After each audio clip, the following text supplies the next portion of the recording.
The last day of state convention was Friday of last week, and I'm officially done with contests at Cattaraugus Little Valley, and now I'm anxiously looking forward to, I guess, next school year. But first, we do have to wrap some things up here.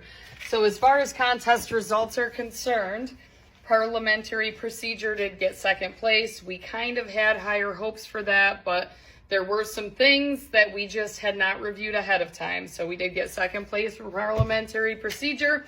Two of the members on that team were third-year members, and it seemed like every year we had to replace two members on that team. So it is, for those of you that are ag teachers or maybe members on teams such as parliamentary procedure or conduct, you know the struggle of retraining or training new individuals that are coming onto an already existing team.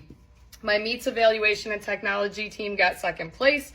They actually competed at the end of March, but we did not get those results until state convention. So we had to wait a while to see exactly how they placed. The marketing plan team, which my second FFA advisor helped a lot with, I actually didn't really do much with marketing. I managed to talk a student into doing it, and she roped two other kids in with her, and they got third place, which was really cool because, I mean, considering how much we prepared for that, I was pretty impressed that they got third place. So very proud of them.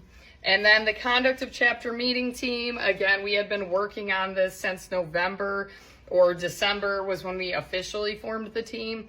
And I had really hoped that they stood a chance at getting to nationals. But as you may know, as an ag teacher, sometimes it is hard to juggle schedules in the springtime.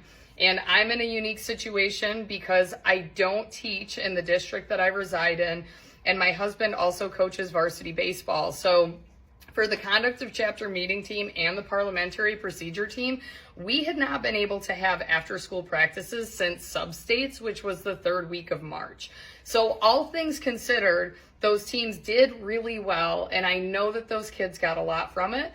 And that's just one thing that I want them to remember, although they may be a little bit unhappy with how the team placed overall, they did learn a lot. And I'm hoping that some of these conduct kids, a lot of them were ninth graders, so I'm hoping that they will continue with parliamentary procedure, because 4 of the members that are on that Parley Pro team could potentially come back next year. So I'm really hoping that the Parley Pro team doesn't fall apart. I had a second conduct of chapter meeting team that did not make it to state convention. And again, I really hope that a lot of those students continue on with conduct next year, because they do have a solid foundation. And although I won't be able to work with them, there's still a lot of valuable knowledge that I've taught them that should help them. They're not starting from total scratch without me.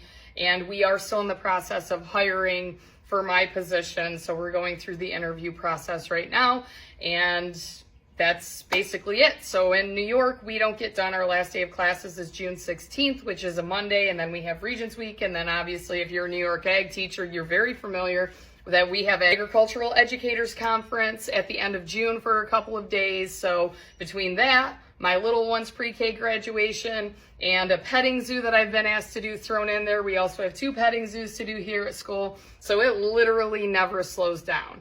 I am going to be spending the next couple of weeks trying to wrap things up with my students, get things cleaned up, again, doing those petting zoos, and trying to make sure that all of the animals have homes for the summer. It never slows down in the ag classroom. You always think after one event or big thing gets done, you're like, it'll slow down after this week, but it never really slows down. In addition, a meat chick update. So these were hatched. I've posted about these before. They were hatched in late March.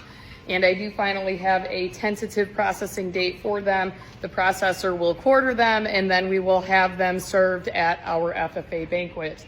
So the tentative processing time will be early June, and they do have a couple more weeks to grow, but let me turn this around and show you the variation in sizes. I mentioned this in my previous videos, but these early batches of meat chickens, they just do not have continuity in size. And I thought by raising them inside in a relatively temperature controlled environment, the growth may be a little bit more consistent, but you can still see, and this is exactly how it is at home with my own meat chickens, you have some that are very small and you have some that are massive.